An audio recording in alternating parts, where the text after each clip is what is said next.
Fashion Guide бағдарламасынан көретіндеріңіз. Қазақстандық модель Giorgio Armani'дің жаңа топтамасының бет бейнесіне айналды. Алена Субботина әлем подиумы өзінің андрогендік келбетімен модельдік бизнестің қиындықтары жайында. Нанотехнологиялық сән, заманауи жейделер енді кірлемейді және су өткізбейді.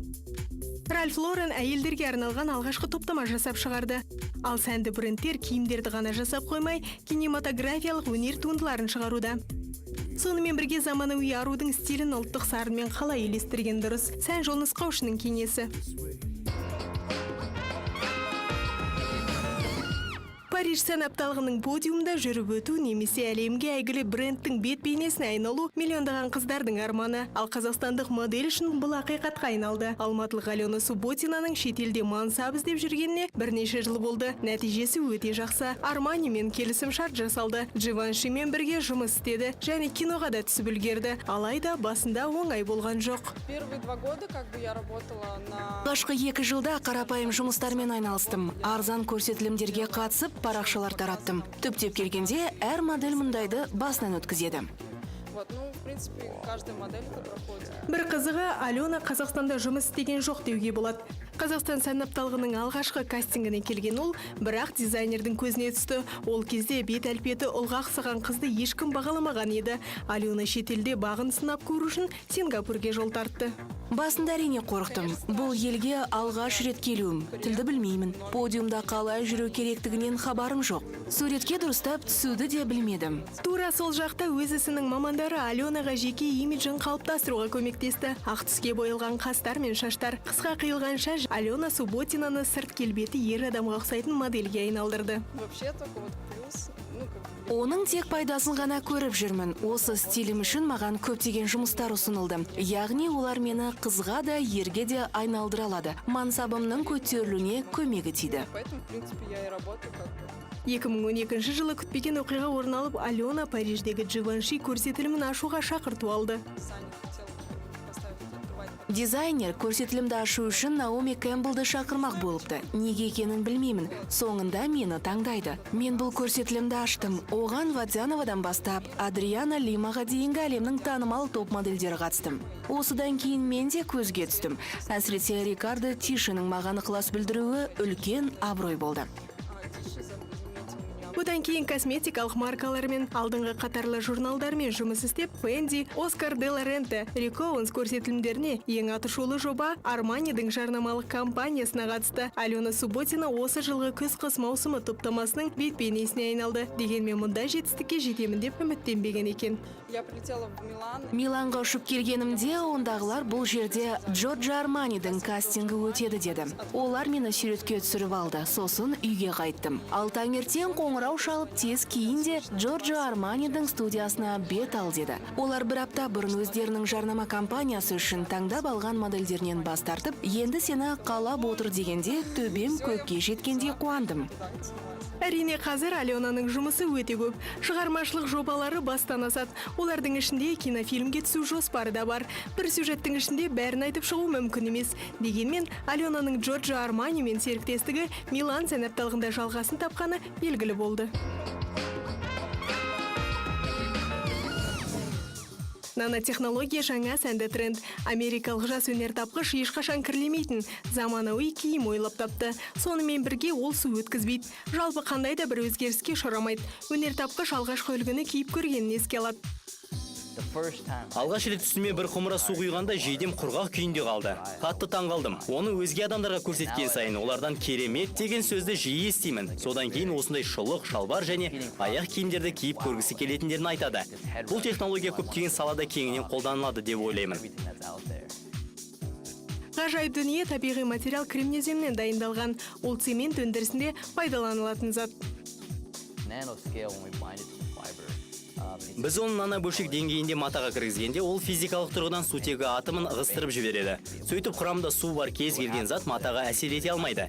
Үстіңгі қабатында жоғары деңгейлі кернеу пайда болып, су молекулалары түйіршікке айналады да жейдеден түсіп қалады. 21 жасқа толған Амир Пателдің компаниясы басқа да нанобөлшектерді матаға қосу тәжірибелерін сынақтан өткізуде.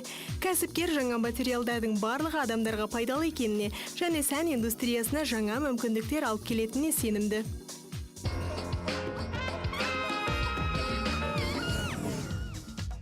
Әйгілі америкалық дизайнер Ральф Лореннің шығармашылығында жаңа кезең. Кутюре Поло Ральф Лорен желісінде әйелдерге арналған алғашқы топтамасын шығарды. Әрине нәзік жандыларға арналған киімдерді ол бұдан бұрында жасаған. Ральф Лореннің аруларға арналған алғашқы киімдері 1971 жылы пайда болды. Көбінесе ол ерлердің нұсқасынан пішілген ақ жейделер еді. Міне енді Поло лейбліндегі топтама жарыққа шықты. Оның құрметіне сәние 1-3 қысқа метражды лентаны ұсынды. Ральф Лореннің кейіпкерлері еркін, романтикалық, арманшыл болып келеді. Олар богемалық әрі спорттық стильді ұнататын нағыз америкалық арулар. Бейнебаянға сенсек, әйелдер желісінің түрлері ерлердікінен қатты ерекшеленбейді. Негізгі ұсынылатын киімдер кеудешелер, сырт киімдер, жейделер мен аксессуарлар. Сонымен бірге күнделікті киюге арналған көйлектер. Модельдер екпе гүлдер мен фактуралардың және ретро сарынның заманауи стильмен үйлесуі арқылы жасалған. Шағын фильмнің авторы дизайнердің бұрынғы досы, фотограф Брюс Вебер.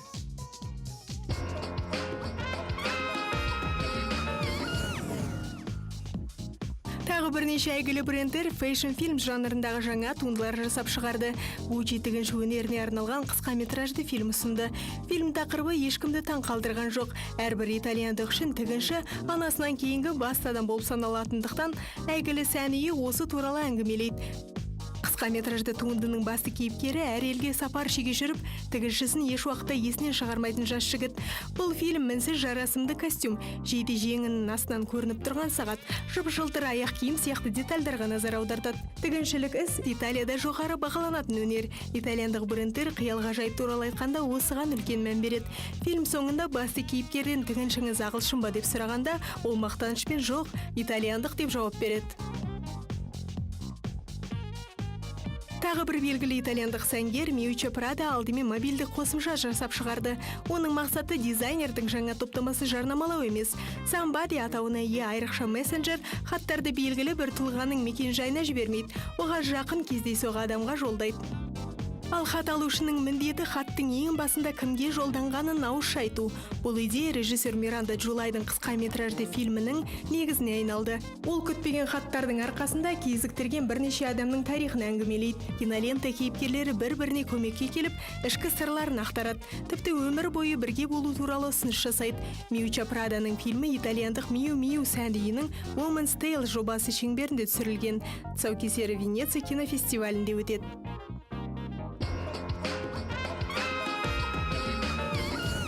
Заманауи дизайнерлік киім мен аксессуарлар дәстүрлі ұлттық стильде. Біздің стиль жөніндегі бүгінгі жол нұсқаушымыз әйгілі фэшн-блогер Жанна Ордев Қапесова бір қарағанда елесімсіз көрінетін дүниелерді қалай сәйкестендіруге болатынын жақсы біледі. Тіпті күнделікті өмірде де ерекше жағдайларға немесе тақырыптық фотосессияларға стильді әрі есте қалатын образ жасайды. Сегодня я хочу рассказать о том, как можно казахские элементы Бүгін қазақи элементтерді киімдерде, күнделікті образдарда қалай үйлестіру керектігі туралы айтқым келеді. Ол үшін бүгін пентатониканың қазақ үлгісінде жасалынған көйлегін таңдадым. Мысалы, белдемше дәстүрлі қазақша көйлектің сұлбасында жасалынған. Сонымен бірге бұл қазақша көйлек емес, ол үлкен қалада киіп жүруге болатын заманауи көйлек. Бұрындары ата-бабаларымыздың қоңыр түсті былғарыны жиі қолданғаны барлығымызға мәлім. Сондықтан қоңыр түсті етікті таңдадым.